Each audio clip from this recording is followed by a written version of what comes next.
The Perfect Map, a Zoom-Out Fable.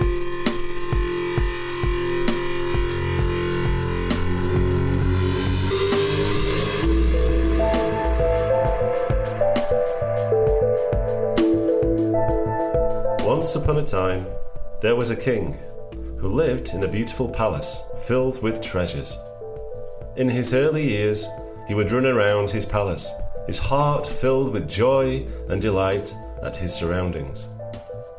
His favourite sight was the ceiling of the great hall, which was breathtakingly high and painted with beautiful imagery that appeared to constantly morph before his eyes.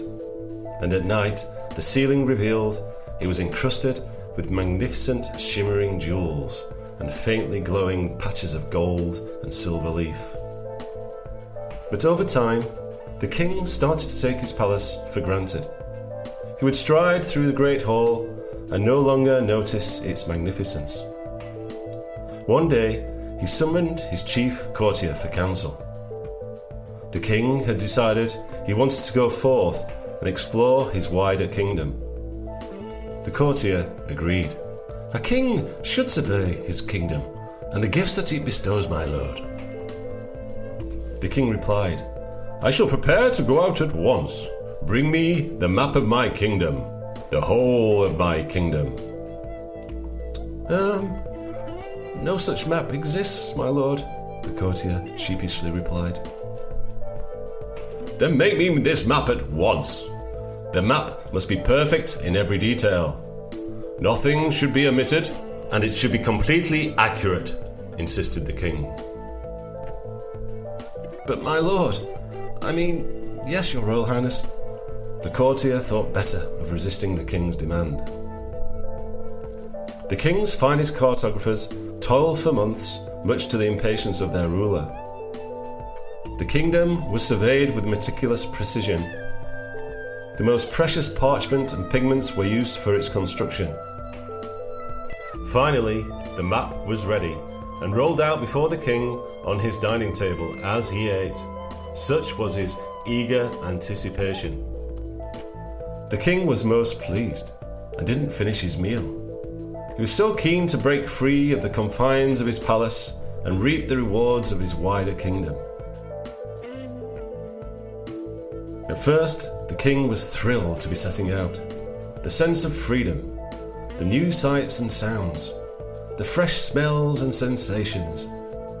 But before long, things started to deviate from his expected plans.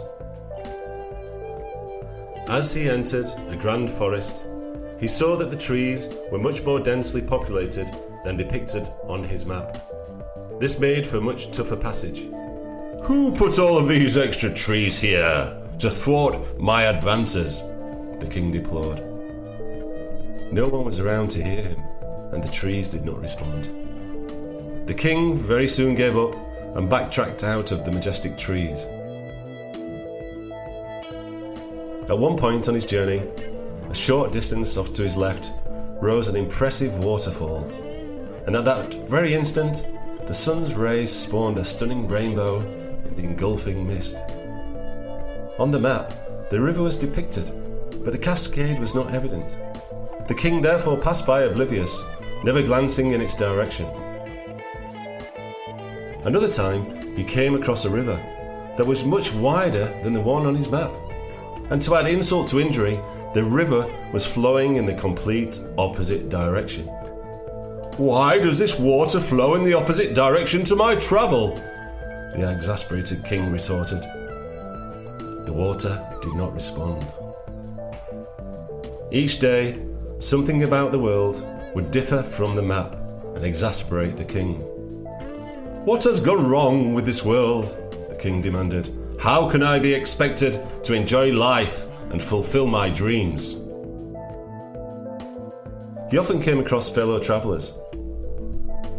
They would invariably suggest he update his map and compare it with their own. But the king would not listen. How dare they?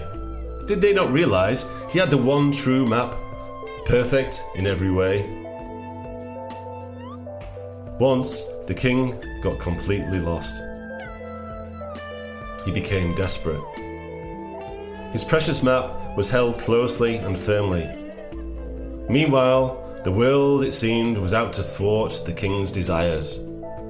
Why does the world not conform to my map?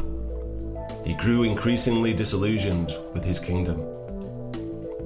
He protested at the world and tried to change it so that it would conform to his map, but to no avail. One day, the king was walking along a coastal cliff top.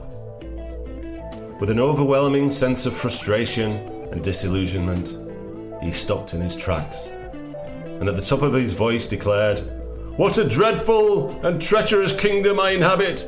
What is the point of being king of such a domain?" With this, the king removed his precious crown and cast it into the sea. The waves swallowed the crown without judgment, pity, or empathy. It sank without trace, but still with a flickering prospect of being at some time retrieved. And the king clung to his map for the rest of his days, cursing and kicking back against the world. By Rob Aston, London, 19th of January, 2018. Music by Sheen Towers and Rob Aston.